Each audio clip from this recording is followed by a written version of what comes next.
রাজকীয় অভ্যর্থনায় যুক্তরাজ্যে বরণ করে নেওয়া হলো ফ্রান্সের প্রেসিডেন্ট এমানুয়েল ম্যাক্রোকে। বিমানবন্দরে তাকে স্বাগত জানান প্রিন্স উইলিয়াম ও তার স্ত্রী কেট উইলিয়াম। এরপর উইন্ডজরে প্রবেশ।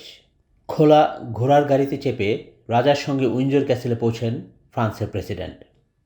এই সময়ে রাস্তার দুই পাশে উপস্থিত জনতা হর্ষধ্বনিতে তাদের স্বাগত জানান।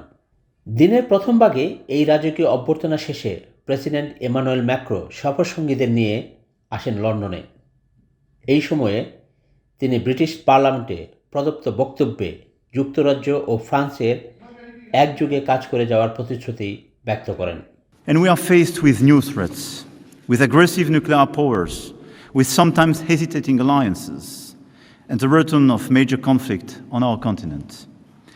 This is why in 2 days our summit is so important and the announcement we prepared so historical. The capabilities identified 15 years ago at Lancaster House must be increased dramatically in proportion to the threat. Our industrial cooperation must also move to the next level, and our relation to Europe must change, even in the core of sovereignty. President তার বক্তব্যে অবৈধ অভিবাসন নিয়েও কথা বলেন। তিনি বলেন, মানবিকতা, সংহতি এবং দৃঢ়তার সাথে অবৈধ অভিবাসন মোকাবেলা করার দায়িত্ব রয়েছে দুই দেশের।